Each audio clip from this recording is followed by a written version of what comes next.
Okay, hello everybody. Thank you very much for sticking around to the last session of the day. As a presenter, I think it's probably the worst time to present because I know that you know the drinks are next.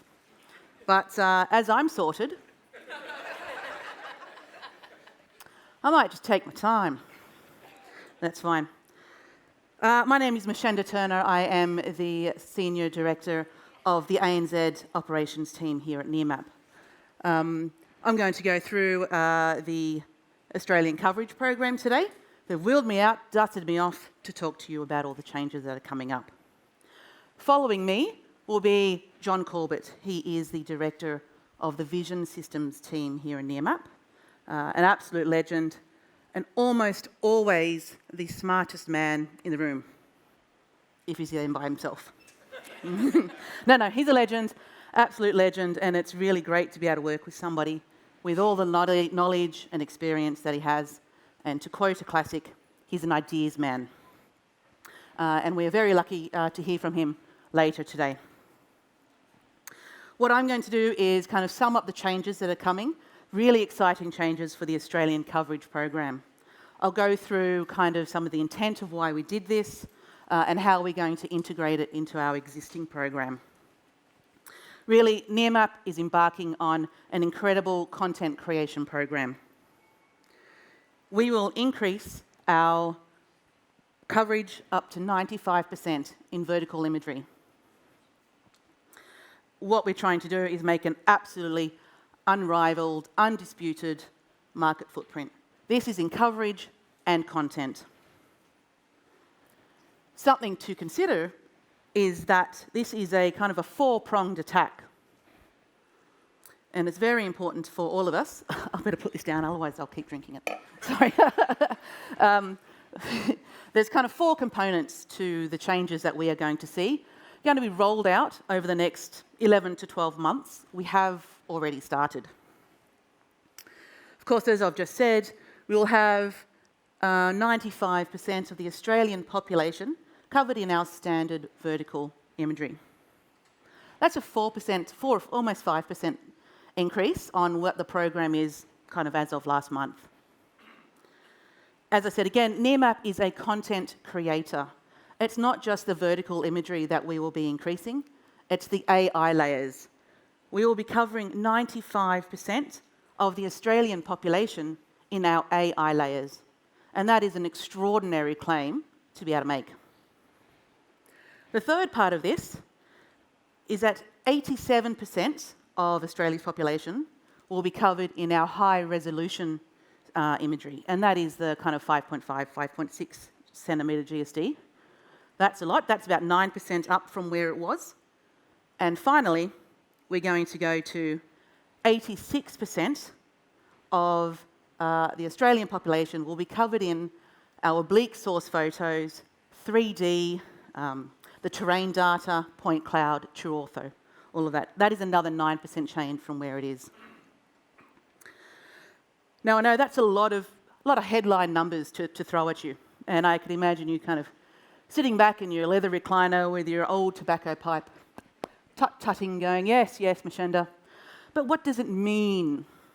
So let me talk you through how we actually get to do this, how we make these changes.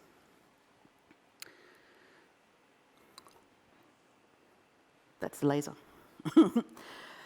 To make these changes, to add another 5% population coverage in Australia, we need to cover 82 new separate areas. Most of these are regional areas, obviously that extra 5%. This is one of the things we really wanted to do, increase our regional coverage. There's going to be 25 new areas in Australia, in New South Wales. Some of them are online already. We've got Yass, Young, Parks, the mean streets of Cootamundra. What have we got? Tumut. There's quite a lot. We've got 2 in Northern Territory. They're also online. Catherine. There was some wild buffalo in that. And Tennant Creek. We've got 17 in Queensland. Hopefully during the week we'll be off to Mount Isa and Cloncurry. 11 in South Australia. We'll probably be there maybe February next year to get those new ones. There's one in Tasmania that's hopefully coming up in the next month. That's Georgetown, and as John said, the 2 people that live there will be very happy about it. There'll be 19 in Victoria. We'll try to put some of them really over the summer months. It's a lot easier to do then. And then 6 in Western Australia. Some of them are already online as well. Exmouth, what else did we do? Newman, pretty good stuff out there. Remember, this is not just the imagery. This is the AI as well. This is content coming out of every orifice. The good ones.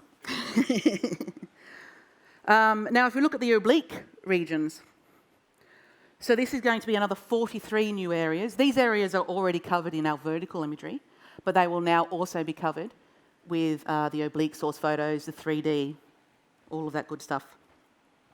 So you can see one in Western Australia, that's actually Geraldton.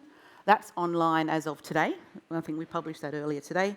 One in Northern Territory, 12 in Queensland. You can see the numbers, 13 in both New South Wales, Victoria, and a big 3 in Tasmania.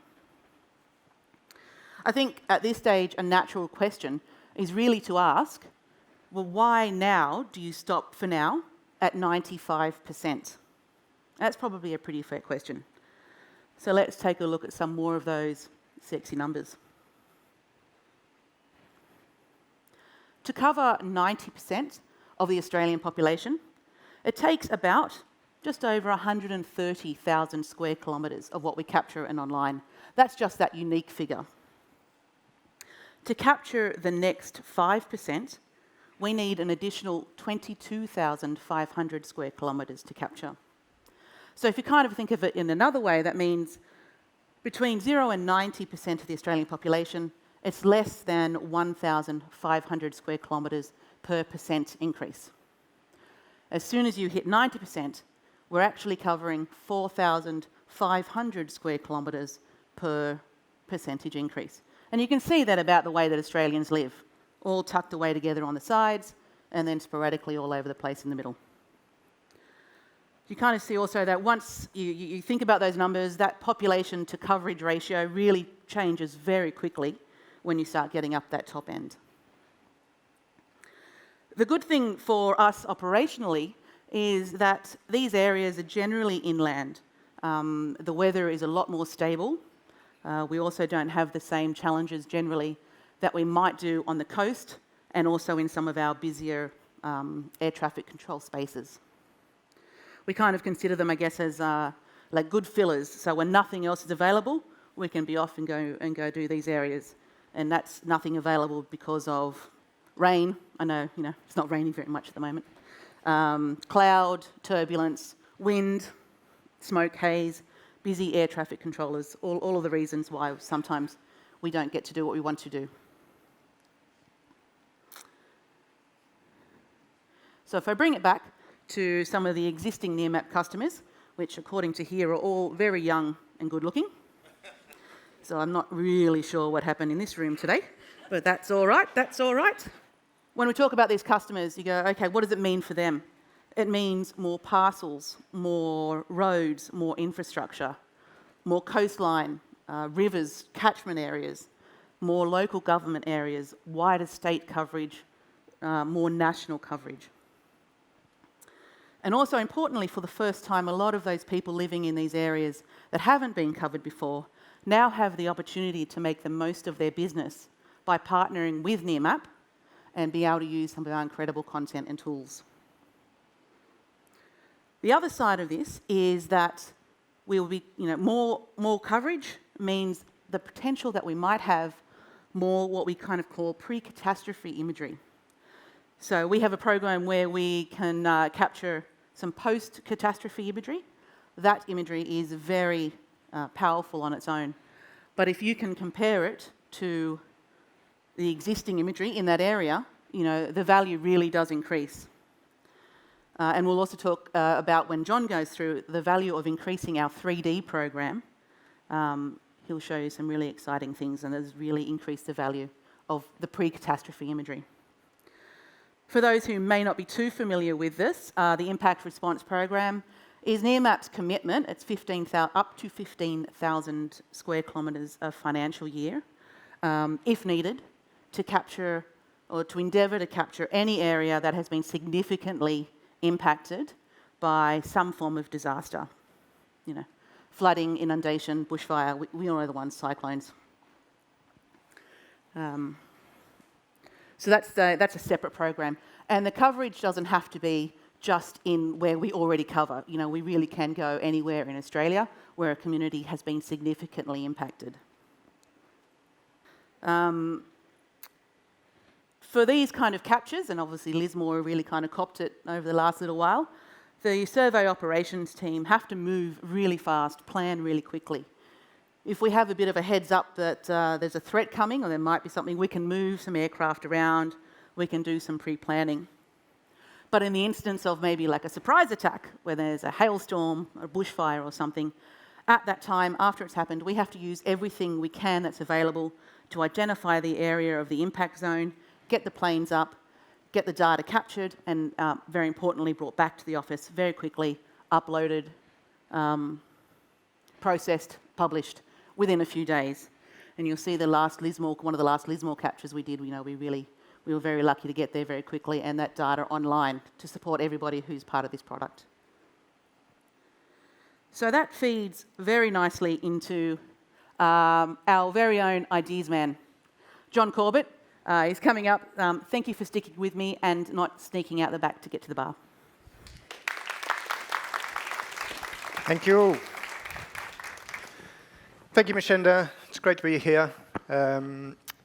That coverage, that increasing coverage that you've seen Mashenda present today is going to be really game-changing for those regions that haven't had that before, particularly when we add in the 3D and the AI as well. That's going to be a really big uplift for those areas. What I'm going to talk to you about in this final section of the final session today is some use cases for some of that extra coverage, and Mashenda's already noted that it can act as pre-catastrophe imagery.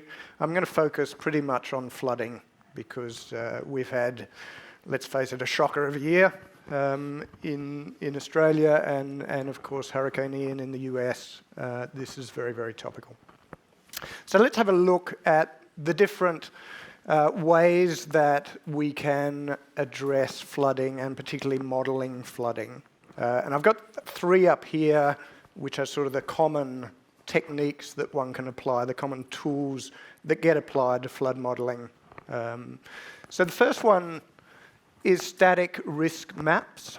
So these are produced, this one in particular is from Brisbane, produced by the Brisbane City Council, but you can get these for all sorts of areas.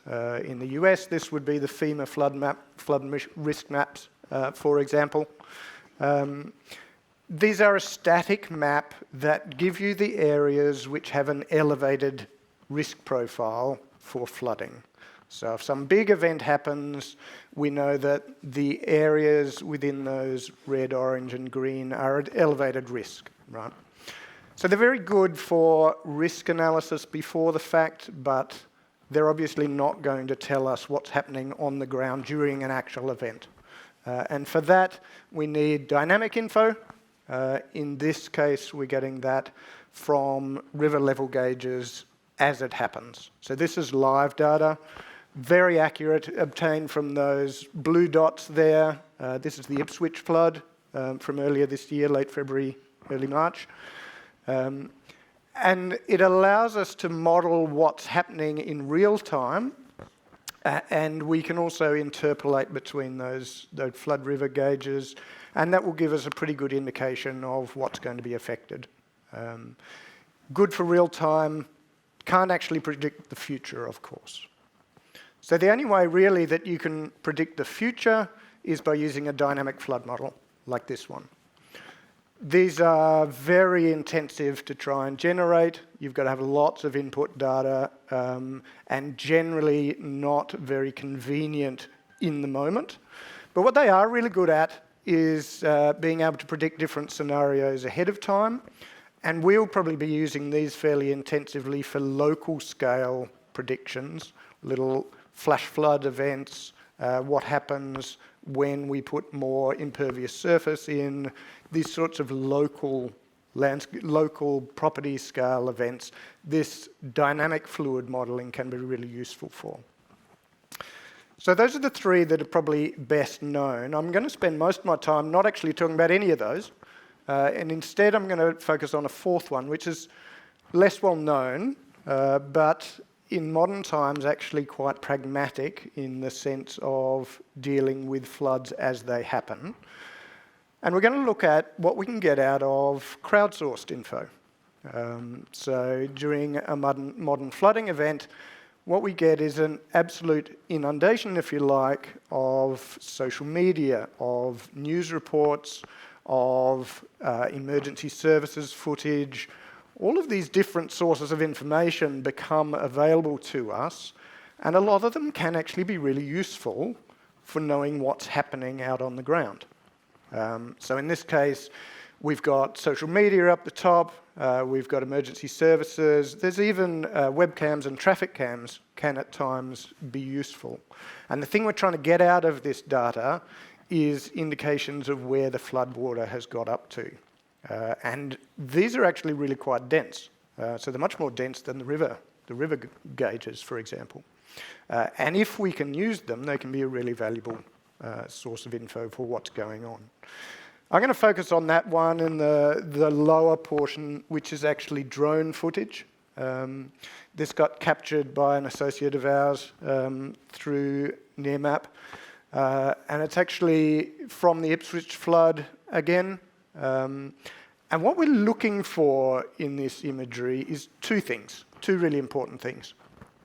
The first one, obviously, is that we want to capture where the water's got up to, because that's the key information that allows us to know what's going on the ground and under the water, obviously. The second bit of information we need out of this is some form of geolocation.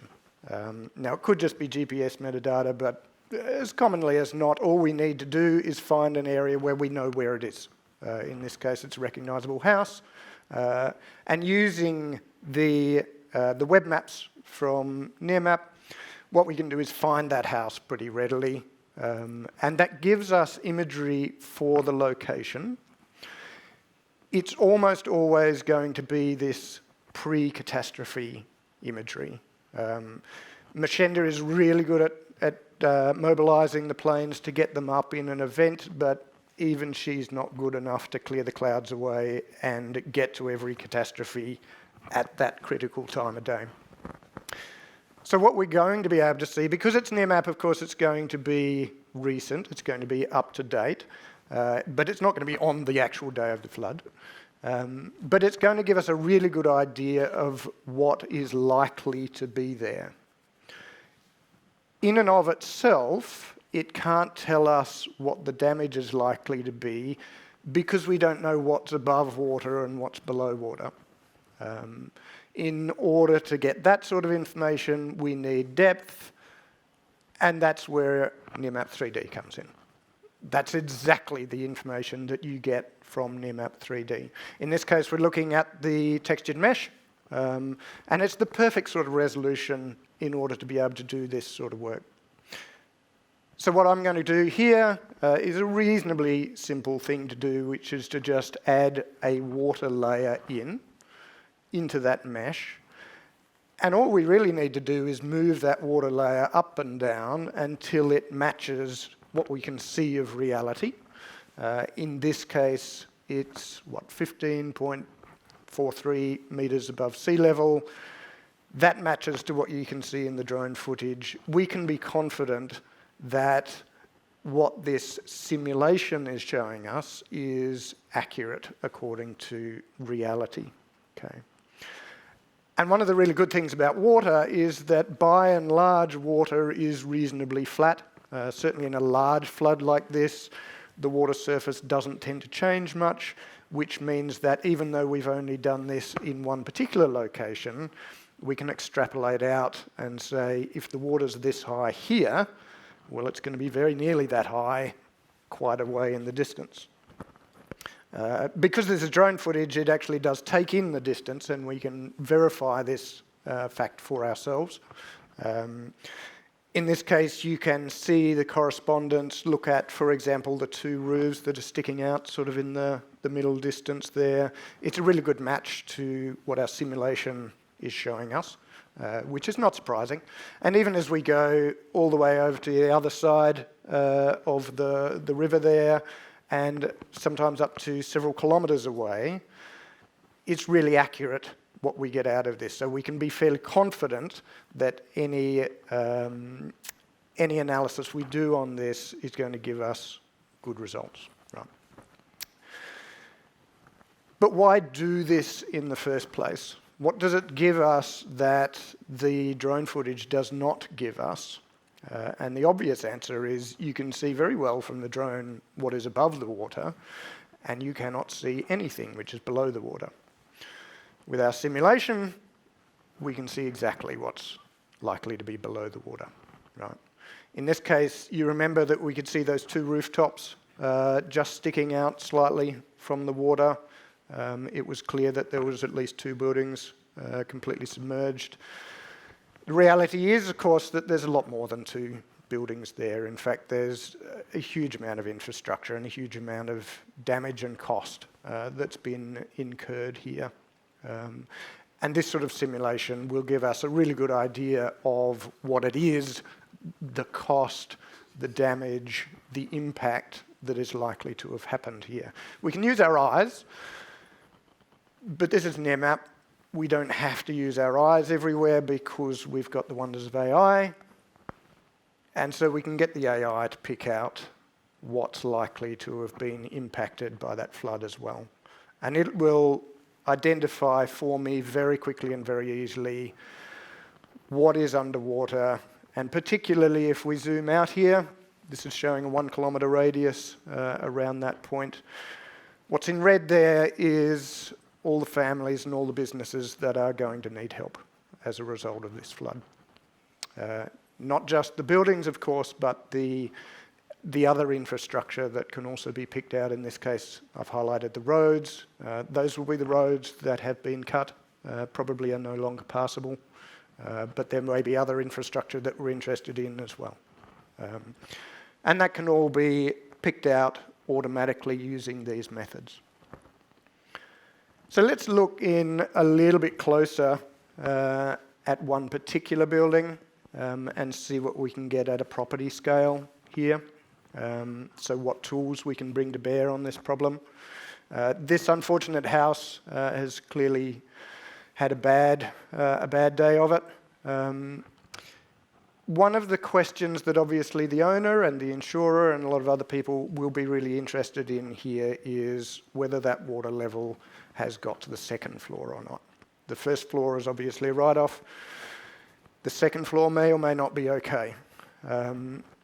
What we can bring to bear on this is the most accurate form of geometry extraction that is possible using source photos. And these are currently internal tools in Nearmap that we use, but it's very much possible using just the photographic data to get a level of resolution on the geometry that we can do at reasonable scale and reasonably quickly, that we can get the best resolution data that is possible out of that, and it will give us a really good, accurate picture of the asset. We'll look around that. You can see that there's enough detail there for us to tell specifics about the stories where, in fact, the doors and windows are. So here we've projected some of the imagery back on, and it's showing us, essentially giving us a really good idea of where the second story is going to be. And from that, it's possible for us to tell whether that flood level has gone up to the second floor or not. In this case, it's good news if the water does not rise any further than at 1.81 metres of elevation. It hasn't got to the second floor, which is really good news. That's about all I've got to show you in terms of the tooling here. I'd be really interested to talk to people about how we can tailor this sort of tooling and this sort of data to specific use cases. We would love to talk to you about that. This is an ongoing journey that we're going to take over the next sort of at least 12 months and into the future to make this smarter and smarter. It's going to be the smartest map you can get hold of, but we need your help in order to guide that. So thank you very much for being with us this afternoon. Hope you had a great time today. It's been our pleasure bringing it to you, and we would love to see you again. Thank you very much.